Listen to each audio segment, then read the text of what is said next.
법우님들 안녕하십니까? 오늘 밤에도 잠을 이루지 못하고 계신 분들이 많으실 것입니다. 나이가 들수록 늘어나는 걱정거리들 때문입니다. 건강은 괜찮을까? 자식들은 잘 살고 있을까? 경제적으로 버틸 수 있을까? 혼자 남겨지면 어떻게 할까? 이런 생각들이 머릿속을 맴돌며 마음을 어지럽히고 있습니다. 그런데 불자님들, 한 가지 놀라운 사실을 말씀드리겠습니다. 불안은 문제가 있다는 증거가 아닙니다. 오히려 우리가 살아가고 있다는 증거입니다. 생명이 있는 모든 존재는 불안을 느낍니다. 그것은 우리가 아직 살아있고 사랑하고 관심을 갖고 있다는 뜻입니다. 부처님께서도 성도하시기 전에 깊은 고민과 불안을 겪으셨습니다. 왕궁의 안락함을 떠나 출가하실 때 얼마나 많은 두려움이 있으셨을까요? 늙음과 병과 죽음을 목격하신 후 느끼셨던 그 존재적 불안은 우리가 느끼는 것과 다르지 않았습니다. 오늘은 부처님의 지혜를 통해 노년의 불안을 다루는 4가지 방법을 말씀드리겠습니다. 이 방법들은 불안을 없애는 것이 아니라 불안과 함께 평화롭게 살아가는 지혜입니다. 그런 경험 있지 않으십니까? 물을 막으려 하면 더 세게 흘러나가지만 물의 흐름에 따라가면 자연스럽게 조화를 이룰 수 있습니다. 불안도 마찬가지입니다. 첫 번째로 불안의 본질을 이해하는 것입니다. 법구경에서 부처님께서 말씀하셨습니다. 모든 것은 마음이 만들어낸다. 마음이 주인이고 마음이 앞서간다. 청정한 마음으로 말하고 행동하면 즐거움이 그림자처럼 따라온다. 불자님들, 우리가 느끼는 불안의 대부분은 아직 일어나지 않은 일에 대한 걱정입니다. 내년에 병이 생기면 어떻게 할까? 10년 후에 혼자가 되면 어떻게 할까? 자식들이 나를 돌보지 않으면 어떻게 할까가. 이런 생각들이 현재의 평화를 빼앗아 갑니다. 한 할머니가 저에게 말씀하셨습니다. 밤에 잠들기 전이면 온갖 걱정이 몰려온다고 했습니다. 건강보험료는 계속 오르는데 연금은 부족하고 무릎이 아픈데 병원비가 걱정되고 자식들은 바쁘다며 연락도 뜸하다고 했습니다. 그래서 새벽까지 뒤척이며 잠을 이루지 못한다고 했습니다. 그런데 신기한 것은 아침이 되면 그 걱정들이 그렇게 크지 않다는 것입니다. 실제로 그 할머니는 지금까지 모든 어려움을 잘 헤쳐나오셨습니다. 자식이 아플 때도, 남편이 돌아가셨을 때도, 경제적으로 힘들 때도 모두 견뎌내셨습니다. 이것이 불안의 본질입니다. 불안은 미래의 현실이 아니라 현재의 생각입니다. 우리는 실제로 일어나지 않은 일 때문에 실제의 고통을 받고 있습니다. 부처님께서는 이를 망상이라고 하셨습니다. 망상은 헛개비를 보고 귀신이라고 놀라는 것과 같습니다. 어둠 속에서 밧줄을 보고 뱀이라고 생각하여 두려워하는 것과 같습니다. 빛을 비추어 자세히 보면 그저 밧줄일 뿐인데 말입니다.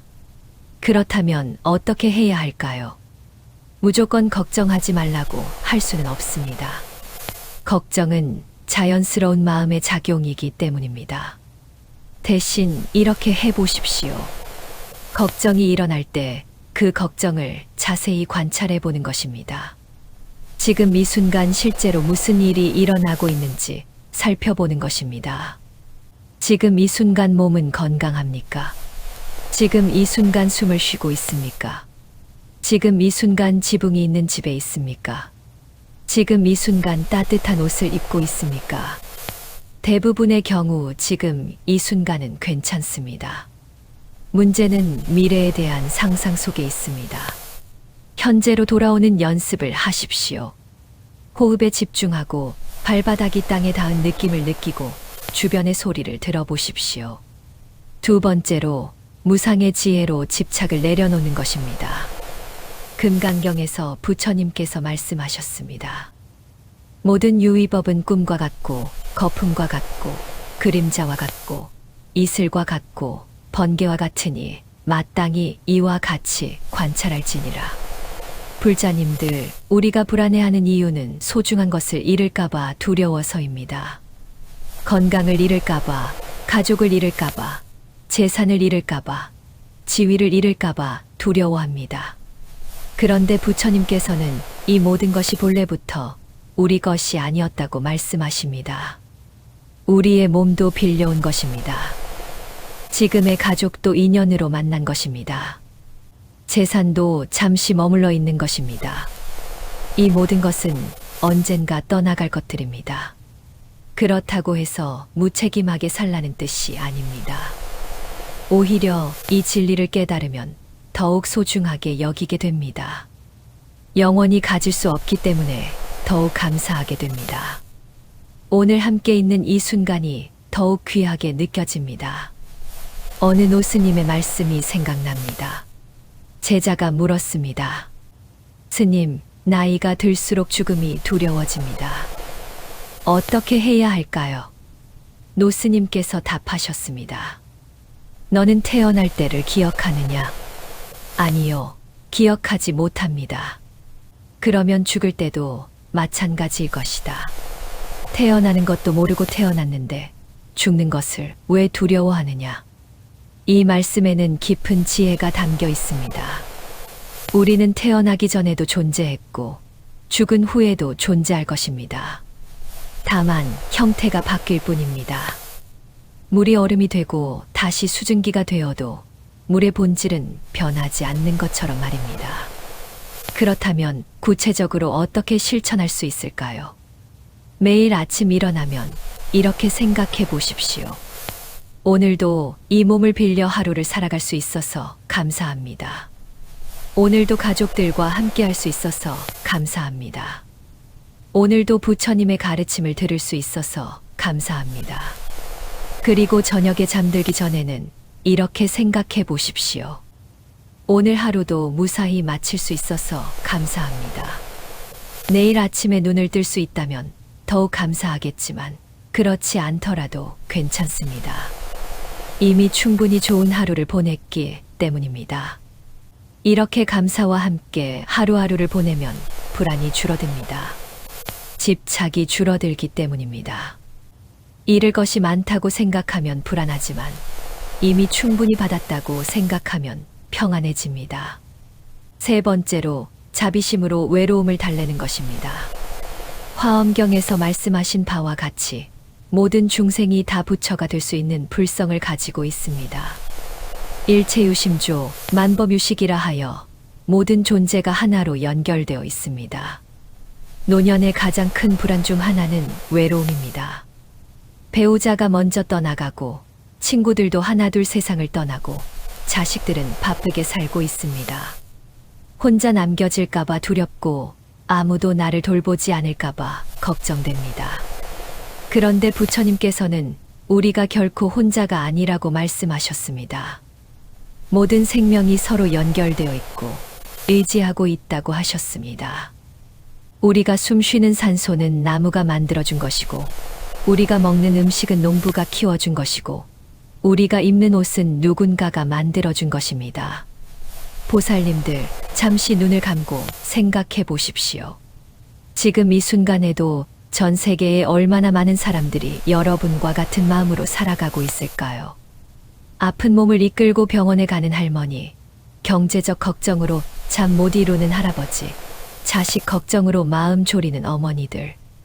모든 사람이 같은 마음입니다. 이것을 깨달으면 외롭지 않습니다. 내가 겪는 고통을 다른 누군가도 겪고 있다는 것을 알면 연민이 생깁니다. 나만 힘든 것이 아니라 모든 사람이 각자의 방식으로 힘들다는 것을 알면 원망이 줄어듭니다. 자비심을 기르는 구체적인 방법을 알려드리겠습니다. 매일 10분씩 자비 명상을 해보십시오. 먼저 자신에게 자비를 베푸십시오. 나는 행복하기를 원합니다. 나는 고통에서 벗어나기를 원합니다. 나는 평안하기를 원합니다. 나는 건강하기를 원합니다. 그 다음 가족에게 자비를 베푸십시오. 내 가족이 행복하기를 원합니다. 내 가족이 고통에서 벗어나기를 원합니다. 내 가족이 평안하기를 원합니다. 내 가족이 건강하기를 원합니다. 그 다음 친구들에게, 모르는 사람들에게, 심지어 나를 힘들게 했던 사람들에게까지 자비를 베푸십시오. 마지막에는 모든 생명체에게 자비를 베푸십시오. 이렇게 자비 명상을 하면 마음이 넓어집니다. 내 문제만 생각하지 않게 됩니다. 다른 사람들의 아픔도 보이게 됩니다. 그러면 내 불안이 상대적으로 작아 보입니다. 어느 할머니가 혼자 사시면서 매우 외로워하셨습니다. 그런데 어느 날부터 아파트 경비 아저씨와 인사를 나누기 시작하셨습니다. 청소하시는 아주머니께도 고맙다는 말씀을 드리기 시작하셨습니다. 마트에서 계산해 주시는 분께도 웃으며 인사하기 시작하셨습니다. 그랬더니 신기한 일이 일어났습니다.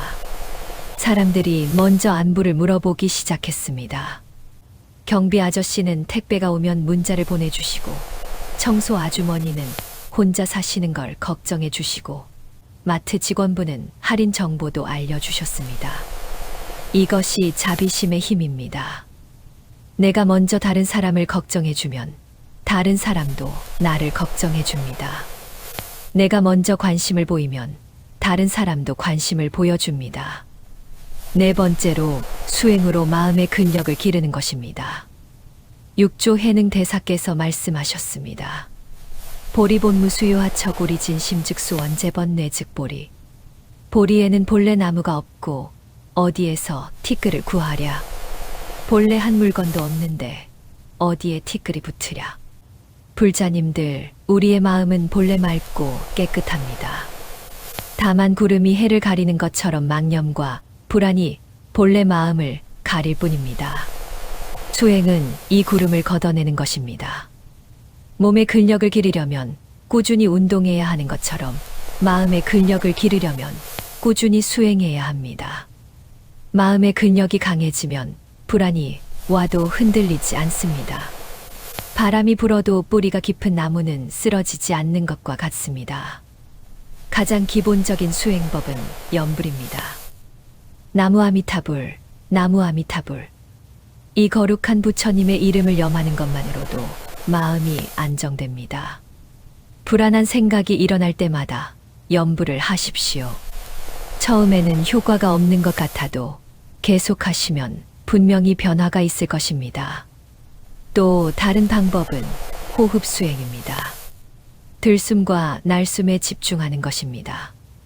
들숨 때는 평안함이 들어온다고 생각하고 날숨 때는 불안함이 나간다고 생각하십시오. 하루에 15분만이라도 조용히 앉아서 호흡에 집중해 보십시오. 경행도 좋은 수행법입니다. 천천히 걸으면서 발걸음 하나하나에 집중하는 것입니다. 왼발, 오른발, 왼발, 오른발. 생각이 다른 곳으로 가면 다시 발걸음에 집중하십시오. 그리고 독경도 있습니다. 반야심경이나 천수경을 소리내어 읽는 것입니다. 경전의 내용을 이해하지 못해도 괜찮습니다. 부처님의 말씀을 소리내어 읽는 것만으로도 마음이 정화됩니다. 어느 할아버지는 매일 새벽 4시에 일어나 1시간씩 독경을 하셨습니다. 처음에는 한자가 어려워서 힘들었지만 꾸준히 하시다 보니 외워지기 시작했습니다. 그랬더니 신기한 일이 일어났습니다. 평소에 걱정이 많았는데 걱정하는 시간이 줄어들었습니다. 밤에 잠도 잘 오고 소화도 잘 되고 사람들과의 관계도 좋아졌습니다. 이것이 수행의 힘입니다.